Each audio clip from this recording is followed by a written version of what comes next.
punya pengalaman, mungkin ini bisa dijadikan sebagai nasihat bagi untuk orang-orang yang melakukan perbuatan bid'ah.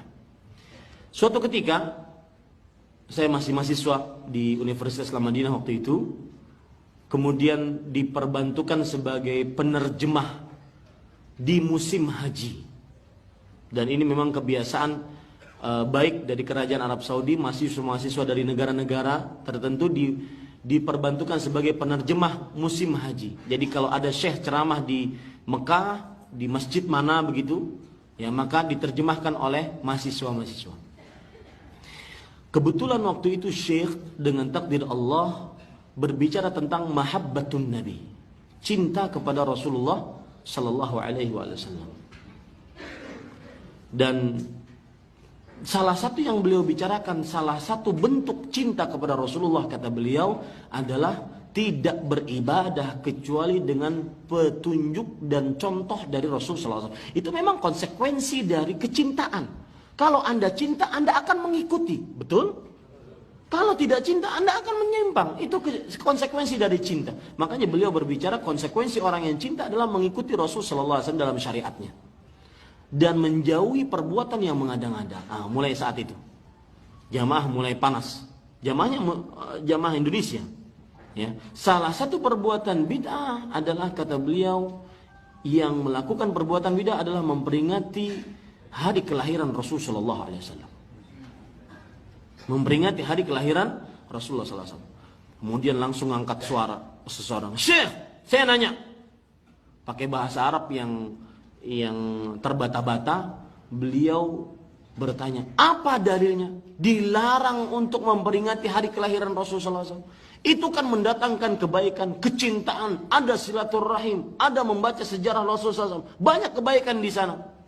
Maka Syekh dengan tenangnya mengatakan, "Tenang, coba ambilkan jus dulu untuk bapak ini." Habis itu Syekh bertanya, "Bapak, sebelum saya jawab, saya ingin bertanya dulu kepada bapak. Apakah memperingati hari kelahiran beliau bapak anggap baik atau buruk?" Maka dengan tegas mengatakan, "Ya baiklah. Kalau nggak baik, mana saya mau memperingatinya?" Baik, selesai. Kalau bapak anggap itu baik, maka saya bertanya lagi, apakah kebaikan itu diketahui oleh Rasulullah? Orang tersebut kemudian jawabannya, kata Syekh, saya cuma butuh jawaban iya atau tidak. Ya, apakah Rasulullah Sallallahu Alaihi Wasallam mengetahui kebaikan tersebut? Iya mengetahui atau tidak mengetahui? Saya butuh jawaban itu saja, iya atau tidak. Orang tersebut jawabannya sudah kesana kemari, "Tapi Syekh, ini adalah kebaikan, ini adalah mahabbah Rasul, ini adalah silaturahim dan sebagainya." Saya cuma nanya dua, Pak. Bapak jawabnya cuma pakai, saya yang menerjemahkan, gemetar, Pak. Waktu itu. Ya. Kata Syekh, saya cuma ingin jawaban dua, iya atau tidak, pilih salah satunya. Pertanyaannya apa? Kebaikan, bahwasanya Rasulullah memperingati hari kelahiran Rasul Sallallahu Alaihi Wasallam. Itu adalah sebuah kebaikan. Nah, kebaikan ini diketahui oleh Rasulullah atau tidak diketahui? Maka kalau dia pertama kali menjawab diketahui oleh Rasulullah SAW, kata Syekh, "Astaghfirullah, a'udzubillahi minasyaitonirrajim, astaghfirullah." Beliau kemudian bergetar. Kata Syekh, "Bapak takutlah kepada Allah. Ketika Bapak mengatakan kebaikan itu diketahui oleh Rasulullah Sallallahu Alaihi Wasallam, berarti secara tidak langsung Bapak sudah menuduh Rasul Sallallahu Alaihi Wasallam menyembunyikan kebaikan tersebut dari umatnya. Buktinya apa? Sampai Rasulullah Sallallahu Alaihi Wasallam meninggal, beliau tidak pernah mensyariatkan itu kepada umatnya." Paham maksud saya? Kemudian dia jawab ke sana kemari sampai jamaah haji yang lain, "Udah saya tinggalin aja itu, kalah tuh. Saya mau nanya haji katanya.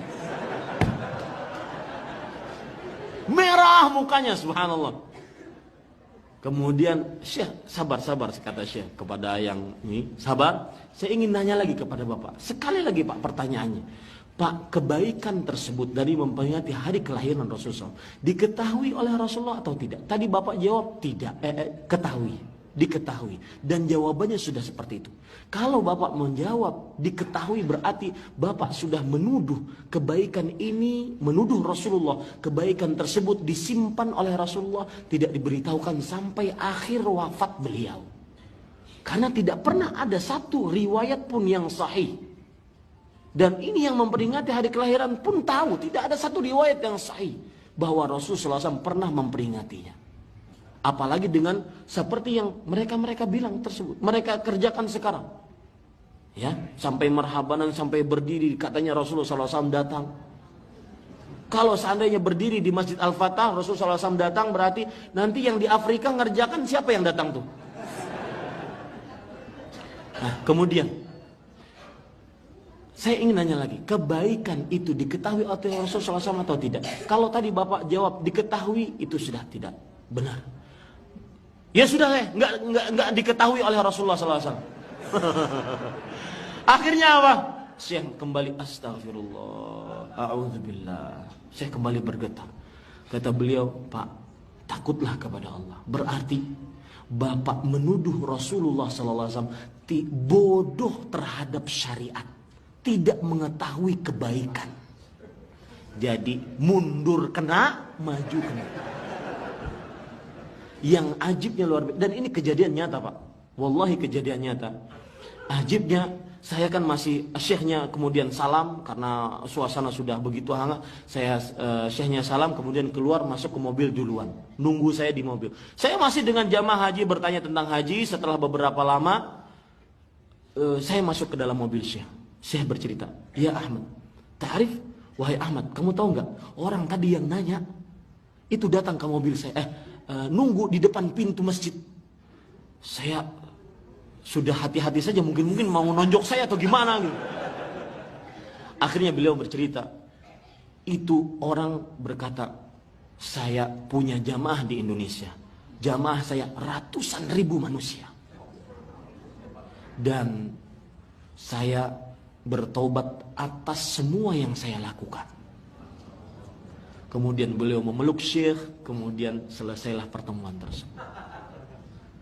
Alhamdulillahi Rabbil